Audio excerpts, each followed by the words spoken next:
I'm Andrew Johnstone, and this is The Last Breath, a podcast about death and dying, a free FM production made in association with Hospice Waikato. In this series, I'll be talking to all sorts of people about their experiences with death, including palliative care nurses, grief counsellors, hospice volunteers, the bereaved, and the dying. Death is part of life, and as we explore the work that hospice does, my hope is that the series will bring us to a new understanding of death. In this episode, I'm talking with Karen Mansfield, the manager of Hospice Waikato's volunteer services, and Sam Simpkins, a nurse and mother of two, whose husband Shane died in January 2016. We just don't talk about death and dying enough in our community. It's something that's going to happen naturally to all of us, but let's talk about it with our families. Let our families know what we want to happen and what's important to us. I think that's the key. Sometimes when we're talking to outsiders and we talk openly about death and dying, it scares people. And we need to be talking about it more so that people aren't scared.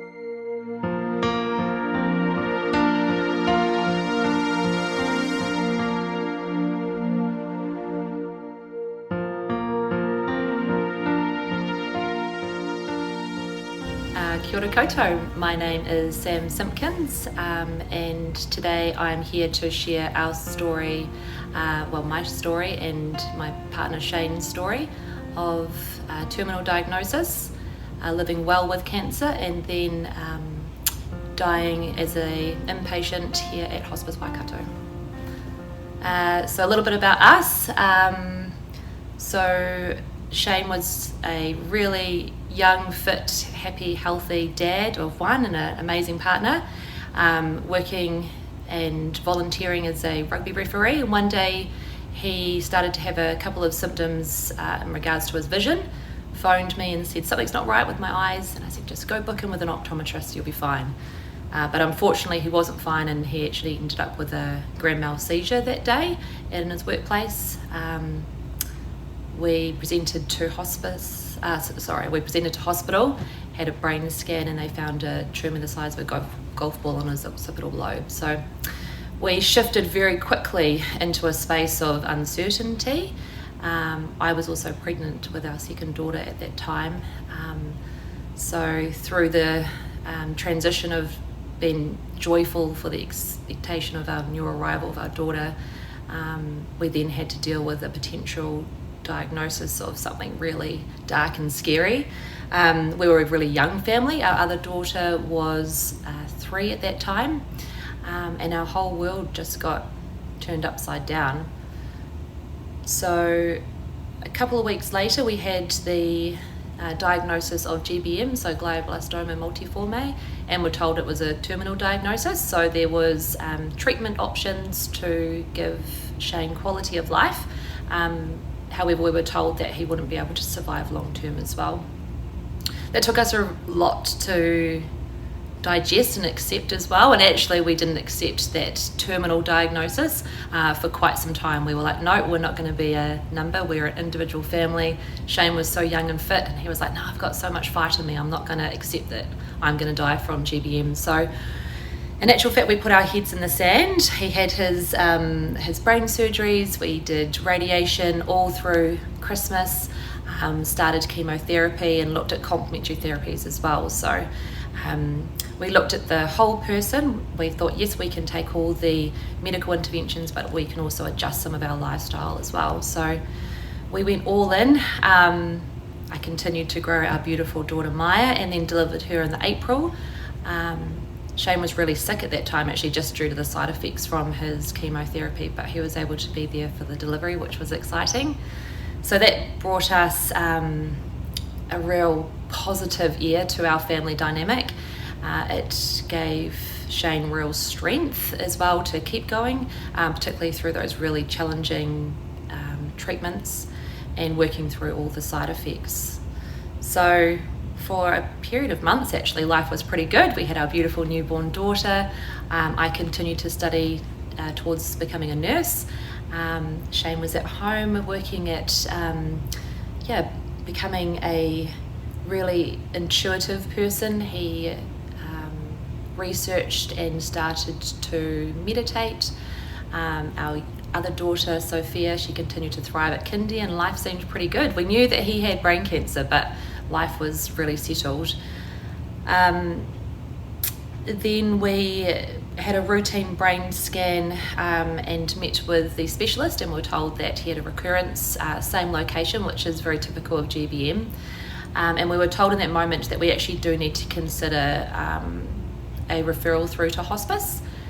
And we were really taken aback. We didn't want to accept any help from an organisation that we thought was only for where old people go to die.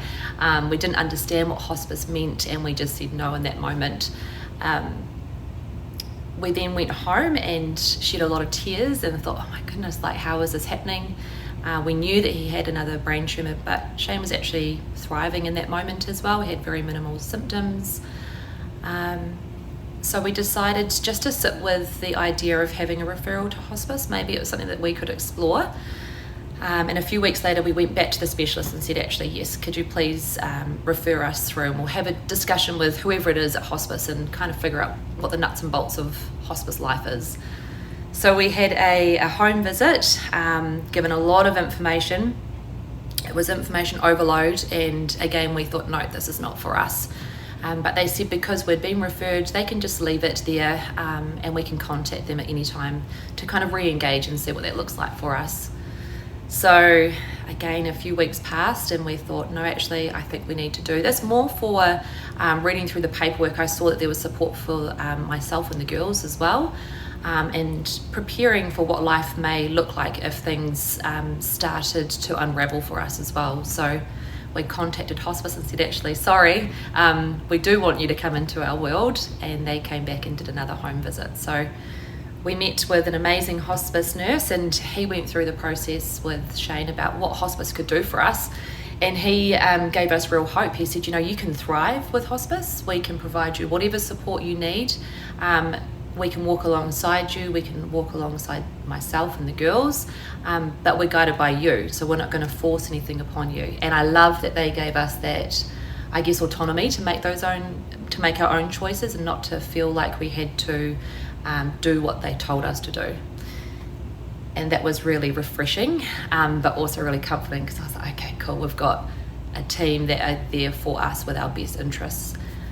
So I guess that was the start of our journey with hospice walking alongside us. It opened many doors for Shane as well. He was able to access counselling services to process through a terminal diagnosis. Our girls were able to come here to Rainbow Place and have play therapy sessions. We didn't even know that that was what was needed for our family as well. It's amazing that you kind of feel like you're surviving or thriving through your traumatic diagnosis, but it's not until you start to unpack what may be going on for your family members that you realise, actually, we do need to have these support people in our world. The girls loved to come here to Rainbow Place. Maya was a little baby, so it wasn't so much for her, but for Sophia particularly, she really found this space a safe place to come into. She had a lot of fun with her play therapist, and she was able to express herself to someone that wasn't mum and dad as well. She didn't want to cause us any distress. She didn't want to make us feel sad. And so it was lovely to know that we were meeting her emotional needs as well through a really challenging time. How old was Sophia at this time? So Sophia was 3 when Shane was diagnosed, and she was 5 when he passed away. So 3, 4 and 5, and Yeah, it was amazing because obviously through those years she was developing as a young person as well. So her emotional intelligence was developing, her understanding of what life meant, the permanence of death as well evolved. And as she went through all of those developmental stages, we were able to kind of wrap around and make sure that she was having more intensive sessions with the play therapist as well. Do you think children have a greater capacity than adults to accept these sort of things? Yeah, absolutely. And I think that they're so black and white as well. And they say things that are like, oh my gosh, I can't believe you just said that. So for example, you often hear about people talking about their loved one passing away. Well, for Sophia, it was dad died. So really permanent. The language was very purposeful, and it was really confronting to hear her use dad died instead of dad passing. Dad passing sounded much softer and a little less harsh. However, when I think about the permanence of death, dad died actually is true, and it allows you to really accept that there is permanence in death. So in fact, the girls, they helped me to not, I think they helped me to not soften things. They encouraged me to really address grief head on, instead of saying, oh no, dad's passed away, it's going to be okay. Well, actually no, dad is dead, and maybe we won't be okay in this moment. We will be okay in the future, but it's okay to not be okay as well. That's very interesting, because one of the things that I've observed talking to people about death is we do tend to soften it. We do tend to pretend it is something other than what it is with our language. So yeah, the kids are so black and white. They will tell you as it is. Yeah, and they will share all of their emotions unfiltered, which I love, right? They don't have those inhibitions. They don't have those concerns about protecting others or fitting into societal boxes. So whatever they're feeling in that moment, they're feeling, and they feel it hard. And it's beautiful to watch. It's confronting to watch. But if we learn from them and join in that process, it can be amazingly cathartic as well, right? Let it all out. Cry like no one's watching, because that's what children do. And as an adult, you think, oh my God, like, what am I doing? I'm like a mess right now. But that's our own personal perception of what we should be doing in that moment. Yeah. Shane, tell us about his journey. He was awesome. So like I said, he was really young, fit, healthy, had led an amazing life. We travelled the world together. So we'd lived a really full life. He had this amazing ability to take challenges head on, embrace them, and really make the most out of all situations. So testament to his character, when he was told he had GBM, he was like, oh no, like, I know the figures, I've looked it up, but I'm not going to be one of those. So throughout his journey, he was really defiant in the fact that he didn't want to just be a number. He didn't want to accept that people with GBM often die within that first year. For him, he wanted to show everyone that he had strength, that he had courage, and that, well, his end goal was that he was going to be the exception to the rule and survive. So through all of his surgeries, he ended up having 5 brain surgeries. His recovery was always quite quick.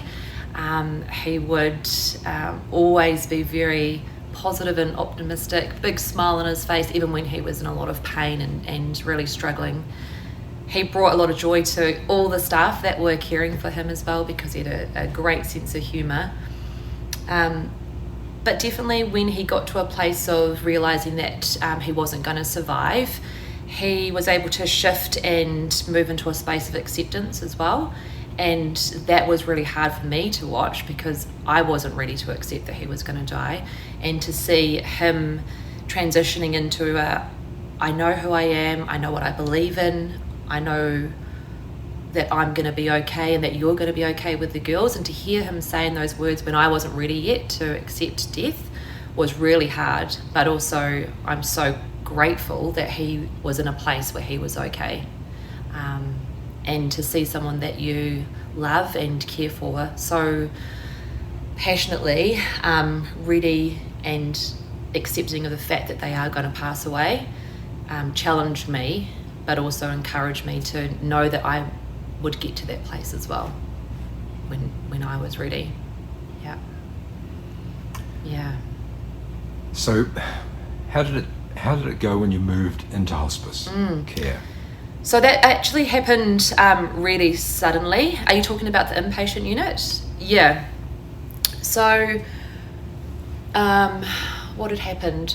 Shane actually, after his 5th brain surgery, he wasn't able to come home.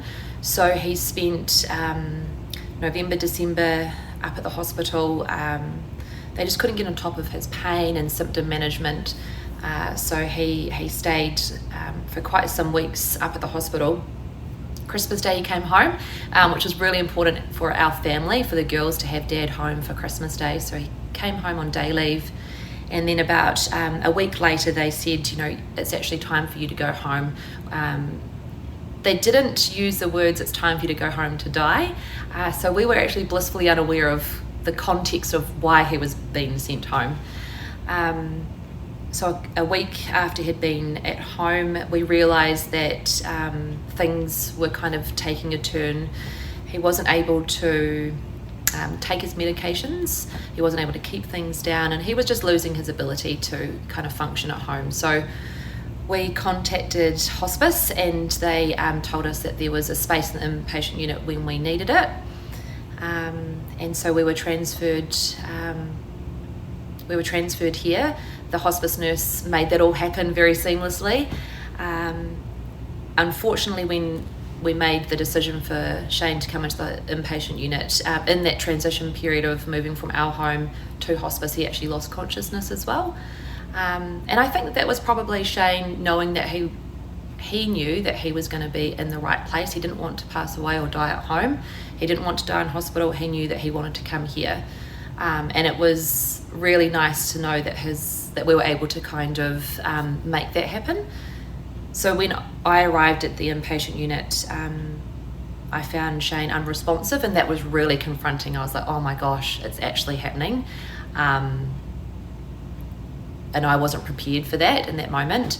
I walked in with a coffee and a muffin for him, which I don't even know what I was thinking. So I stopped off to get a coffee and thinking, this is going to be fine. We can come into the inpatient unit, get his symptoms under control, and then pop home. But I walked in and realised, no, actually, this is the end for Shane. So the hospice nurse came in and asked me if I needed anything, and I just said, I'm not sure what I need, and they left me, and a doctor came in and explained the process of what was kind of happening, and explained that Shane's body was going to shut down, and it would take whatever time it would take, but we could be here, and they would support the whole family to be here as much or as little as we wanted. So yeah, really confronting, because I wasn't prepared for that in that moment. I didn't know that was what was going to happen in that day when we woke up in the morning.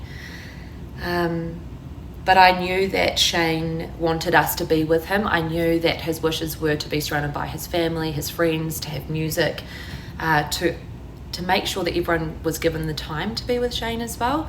So hospice were amazing. They were like, this is your space, you just do whatever you need. So we put up beautiful pictures of our family. We had his favourite music playing in the background. What was his favourite music? Lady Six at that moment. So actually when he passed away, this amazing New Zealand artist called Lady Six, we had her playing in the background, and he loved Kiwi music, he loved drum and bass. So not everyone's cup of tea, but we had it playing the whole time. So his friends read him some autobiographies of some rugby greats, because he loved rugby. His mum and dad were here, the girls were here. We had the bed set up side by side so that our girls could be lying beside Dad, and yeah, it was amazing. It was the most beautiful experience.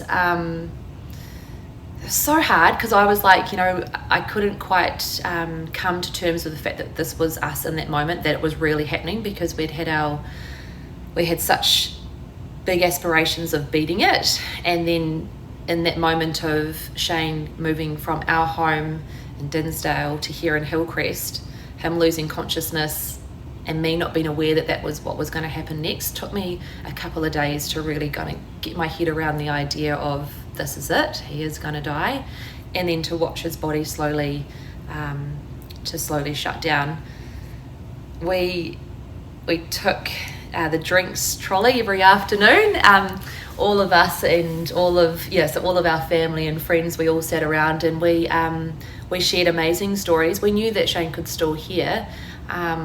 I knew from my nursing training that that sense doesn't go, and so we involved him in all of our conversations. Although he was unresponsive, we knew that he could hear. So our friends and family took the time to be able to sit and have a beer with him. We got the mouth swabs and dipped it in his favourite beer and gave him a mouth swab full of beer.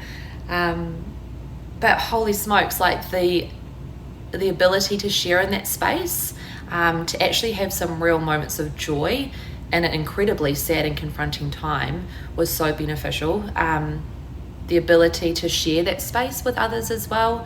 Our room was full of people, but it didn't feel like we needed to keep quiet or that we were stepping on anyone's toes. It was our space in that moment, and I'm just so grateful that we had that time with Shane. Actively dying can be really confronting. I'd never actually watched someone actively die,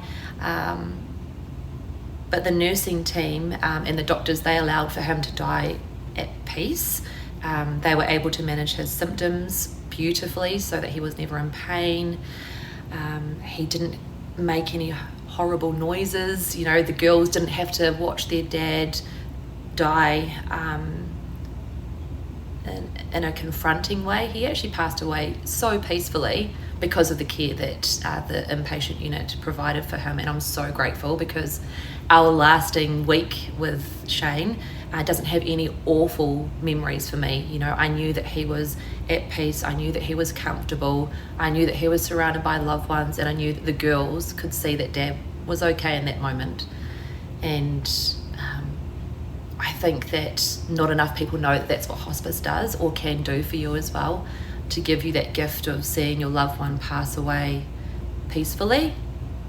I'm just so grateful that that's our lasting memories that we have of Shane, is that he was okay and he was at peace. And you were with Shane when he died? Yeah. So we had all of his family and friends there on his last day, and they had the nursing team had come in, and they'd always kind of kept us up to date with what was happening in the process of Shane dying as well. And his breathing had slowed, and they'd said to us, like at some moment in the very near future he will pass away. So we just I lay beside him and listened to his breathing, and I noticed that his breathing was at times stopping, and I think, oh my goodness, this is the moment, he's died. And then he'd breathe again, and I thought, oh, this is a bit unfair, like I'm not too sure how I feel about this whole situation. But yeah, he took his final breath and shed a tear. He shed a tear, which for me, I was like, he's at peace. That was amazing. It was amazing to know that he was okay. Yeah. It was a beautiful moment. And I never knew that death could be beautiful. I'd always imagined that death would be a really horrible, confronting, yucky experience, but it was amazing. And I was there, and I knew that Shane wasn't alone in that moment. It was beautiful. Yeah. When it was all over, the funeral, how were you feeling? So after he died, I actually spent the night with him here at hospice with his body, and again I didn't know in that moment that that was something that I would do. But because it had been such a beautiful experience, I was no longer afraid of death. I understood that, yes, he had died and we were left with his body. But I think I knew that we were going to be okay, because I could see that Shane was okay in that moment of him dying, him shedding that tear and just seeing the relief on his body. I knew that we were going to be okay.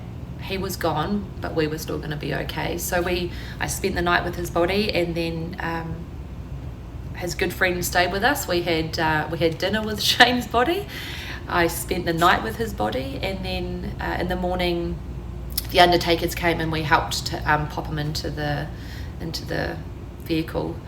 So Shane had told us if he was to die that we weren't ever allowed to leave him alone. He was like, don't leave me alone no matter what. So I honoured that. We obviously had to have him taken by the undertaker and get him all dressed nicely in a suit.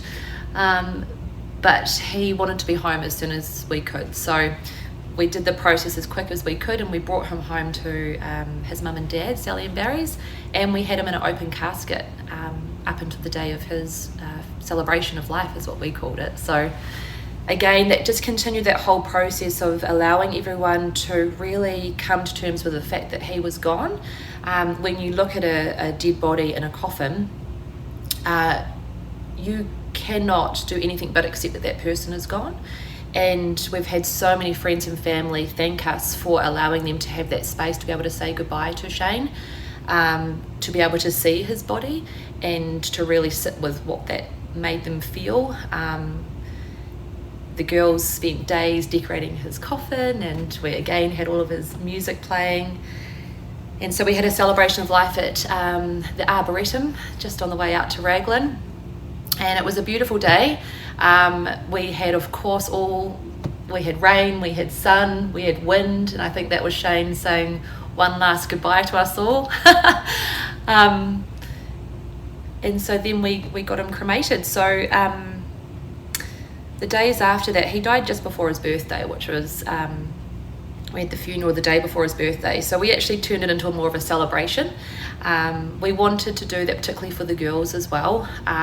Let's celebrate Dad. So we had an amazing celebration of life for him, and then the following day we celebrated his birthday.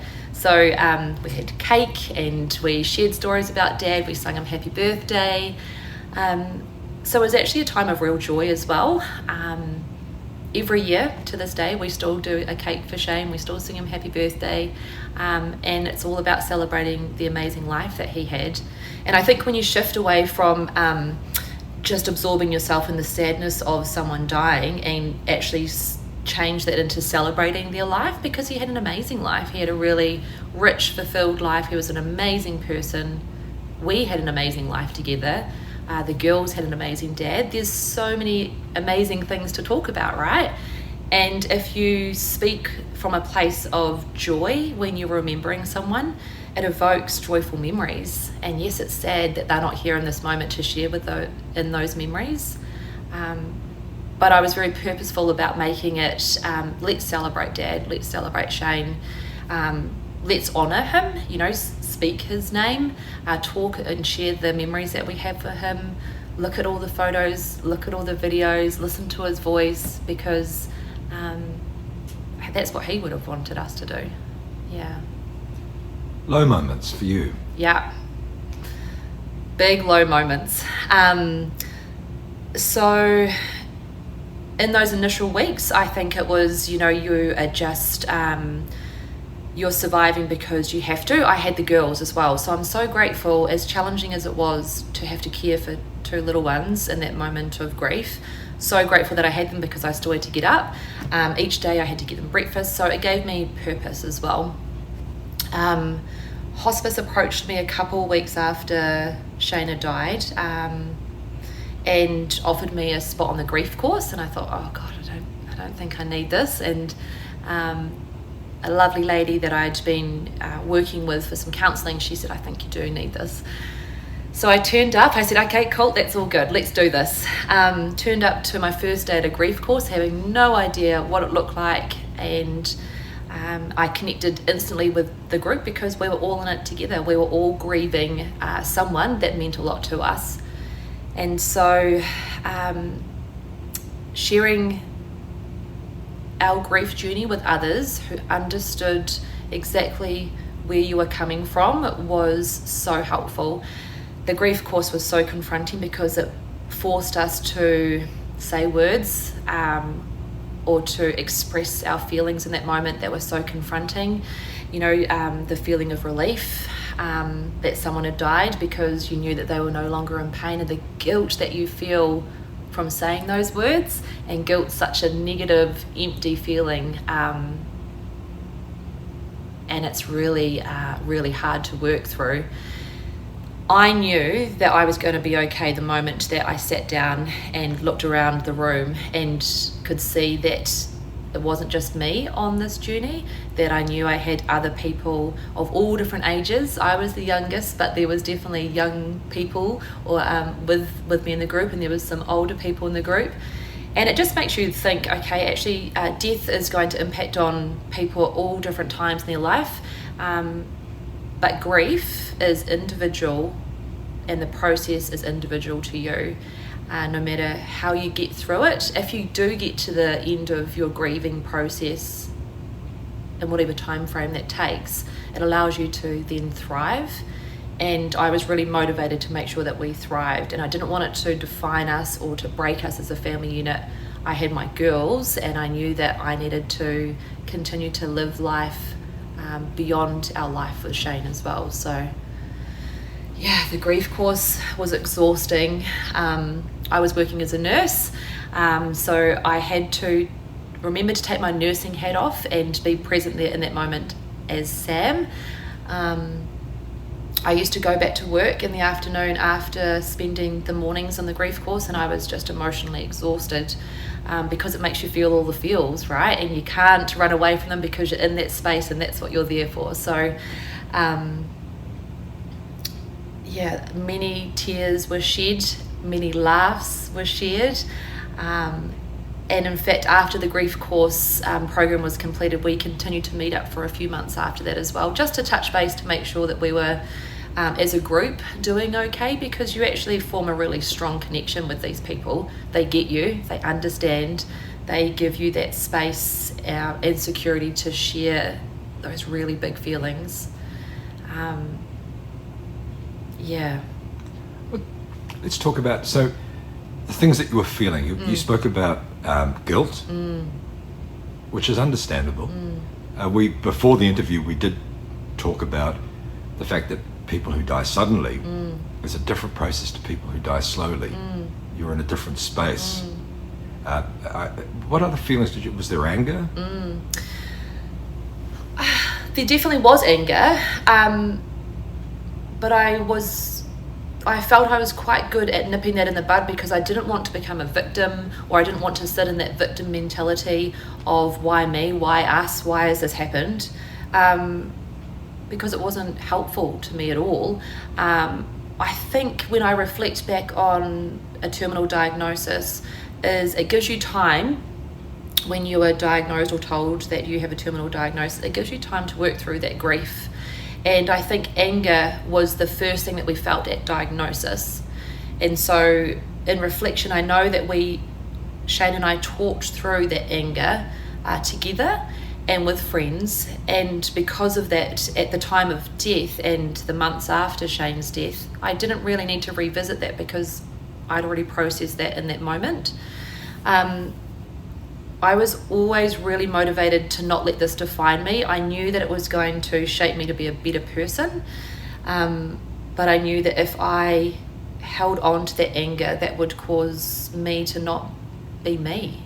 I wanted to show the girls as well that you can actually draw on strength that you don't even know you've had, that inner resilience. I've had people say to me, how did you continue your nursing studies through Shane having or living with cancer, and complete your nursing studies, become a registered nurse, start working as a nurse all through this journey, and then Shane died and you continue to be a nurse? And I don't know the answer. I don't know how I did it. All I know is that I drew on this inner resilience that I had no idea that I had. Because if you're motivated to do something, and if you're motivated to live your life to the best of your ability, no matter what challenges you come up against, you can do that. So big emotions, anger, I really do feel like we acknowledge those big feelings together. Because was Shane angry as well? Oh, so angry. You know, we sat in the ED department after he had his initial scan when they were trying to explore what brought on that grand mal seizure. And we sat in the little cubicle in the ED department, curtains closed, and the doctor had just come in and said, we've found a tumour on your brain, the size of a golf ball, we need to do brain surgery. And in that moment, he was like, this is not possible. And there was instant anger. Because we knew that it's not normal to have something growing in your brain. And Shane's mum's also a nurse as well, and I think he knew from his mum's face that this was not good. Shane was so insightful though with his emotions. He also knew that anger was not beneficial, right? And we loved to talk, and I think that that's what helped us process that anger, getting to a place of not acceptance that it was going to be a terminal diagnosis, but acceptance that this was our journey. Allowed us to kind of focus on the other things so that we weren't caught up in that emotion of anger.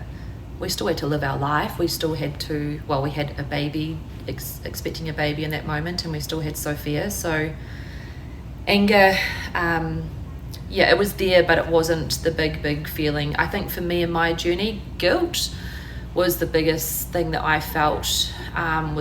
It was so challenging to process. It made me feel physically sick, the guilt that I held on to at feeling relieved that Shane had died. So the relief at the moment when Shane took his last breath, seeing him shed that tear, and just knowing like I don't have to be here. I don't have to be here caring for someone. I don't have to deal with hospitals anymore. I don't have to deal with oncologists. I don't have to deal with everything that comes along with a cancer diagnosis, and I can just go on and live my life. I was so relieved. And then when I sat in what I was thinking, the guilt just was crippling. It was horrific. And I didn't know what to do in that moment of guilt. It really floored me actually, because guilt's not a feeling that I had really had to sit with in such an intense space, and I didn't understand how to work through those feelings, and that's why the grief course was so important. I was able to say those words. I was able to be honest and upfront with others about what I was feeling, and then be able to accept that was okay to feel relief, and I didn't need to feel guilty.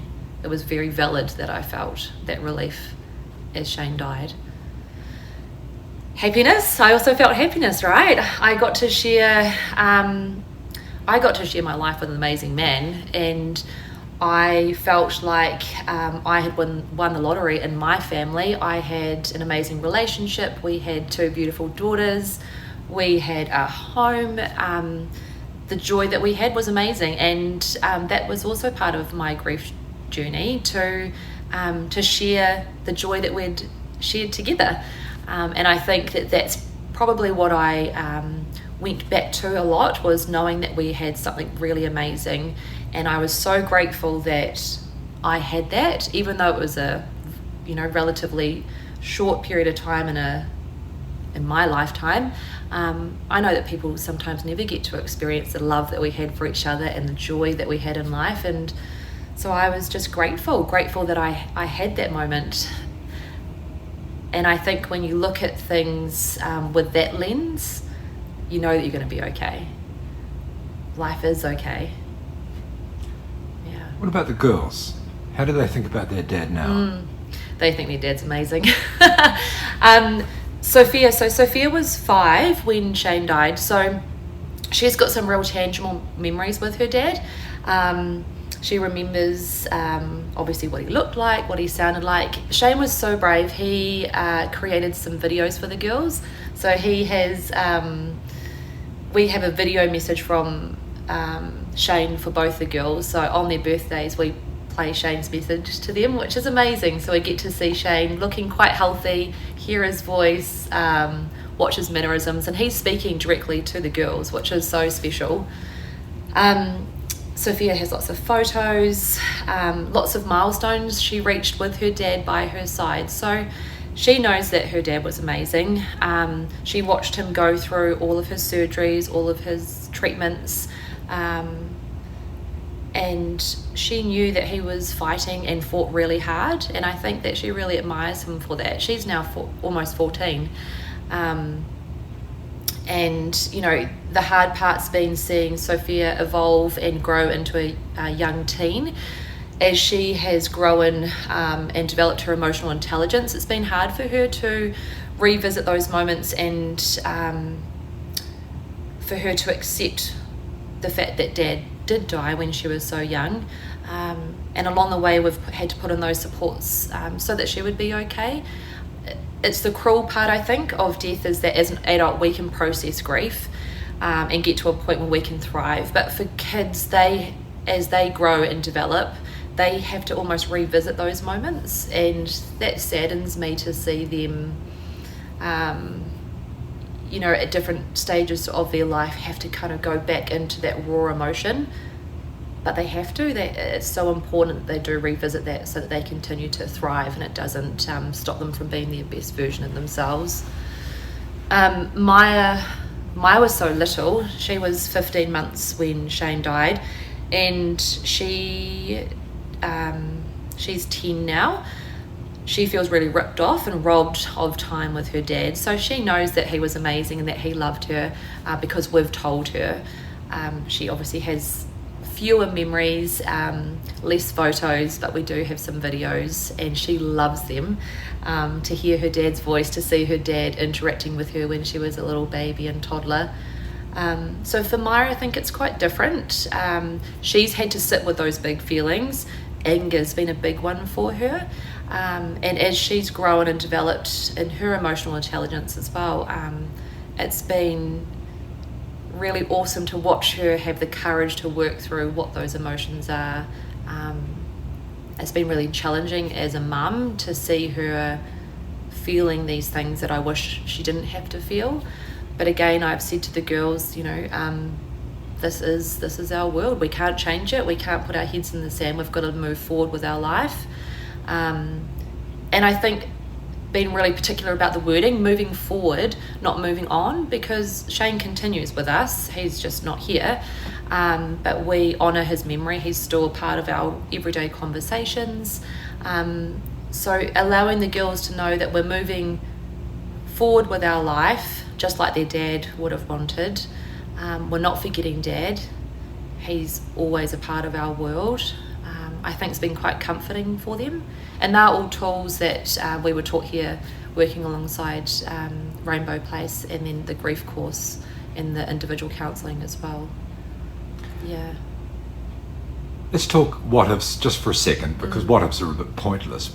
But in this context, what if you had decided not to come to hospice? So if we hadn't have come to hospice, what would have happened? Shane would have died at home, and it would have been unsightly. Yeah. I wouldn't have, even though I was a nurse, I wouldn't have been able to give him such a dignified death. You know, we talk about in healthcare always remembering that even though a family member may be a healthcare professional, in that moment they're not. They're there as the family member. And if we hadn't have accepted the support of hospice, I potentially would have had to taken on the role of caring for him as a healthcare professional. And I don't think that would have been fair to me. We wouldn't have had the support for the girls. We wouldn't have had that space for all of our friends and family to come and share those last days with Shane. And I most definitely wouldn't be okay. Hands down. If I hadn't have done that grief course, I don't know where I would have been, because those big feelings of guilt and sadness, if I hadn't have acknowledged those in those first few months, because it was so crippling, I fear that I wouldn't have been able to continue to be a great mum to the girls and to continue to work as a nurse. I really don't know where I would be today if I didn't have access to the grief course, because it was so pivotal in my journey. It was like this amazing cloud had lifted from me at the end of the grief course, and I knew I was going to be okay. And I got to have that, not so many months after Shane had died.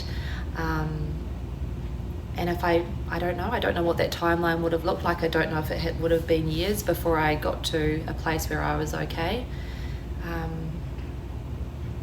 I just know that the grief course was extremely pivotal, and I wish everyone had the opportunity, or has the opportunity, to be able to sit in a safe place and work alongside professionals to unpack what they need to unpack so they can thrive in life post a really sad occasion. Yeah. Several years on, how's Sam now? I'm awesome. I'm so proud of me. I am so proud of the growth. So I was young. I was young. I was early 30s, newly registered nurse, a mum of 2 young daughters. And I thought, right, I'm going to continue to thrive as a person. I was really motivated to continue to live life and embrace life. So here we are, 8 or 9 years later, and life's amazing. I have an amazing partner. We've got a beautiful blended family of 4 children. I'm still a registered nurse, and I'm now teaching into our Bachelor of Nursing and Master of Nursing students here at the University of Waikato. So I'm in a really privileged position to still. I actually live around the corner from hospice now, ironically, as well. I'm thriving and I'm so happy. I know that Shane would be so proud of me. He'd be so proud of the girls. He'd be proud of his mum and dad. Our life hasn't stopped, and we've continued to find joy.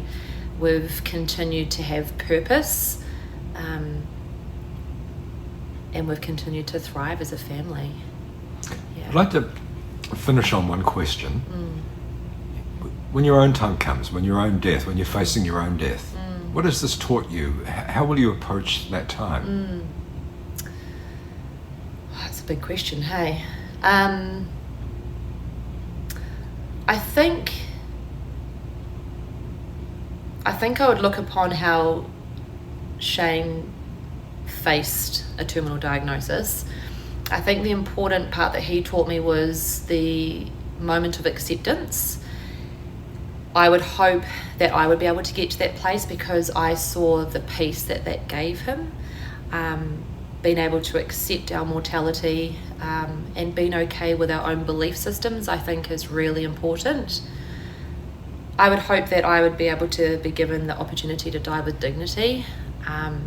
Seeing what I saw in Shane's death, that you can die with dignity and it can be really beautiful. I would want that for my friends and family and loved ones, because I knew that gave us a gift. It wasn't traumatic, it wasn't scary, it was beautiful, and I would hope that I'd really hope that I would be able to pass like that. Hi, I'm Karen. I work for Hospice Waikato. I've been here for 14 years, and I manage our volunteer pool, which exists of 690 fabulous volunteers. Volunteers support Hospice Waikato in nearly everything that we do, except for our clinical work. So what kind of jobs do volunteers do? So if somebody wants to come to volunteer at Hospice Waikato, what can they expect? They can expect me to find a place for you, the right place. Volunteers work with patients. They are sitting with patients at home, writing patients' life stories, which is a really precious service. They do all our gardens, they're delivering equipment all around the Waikato.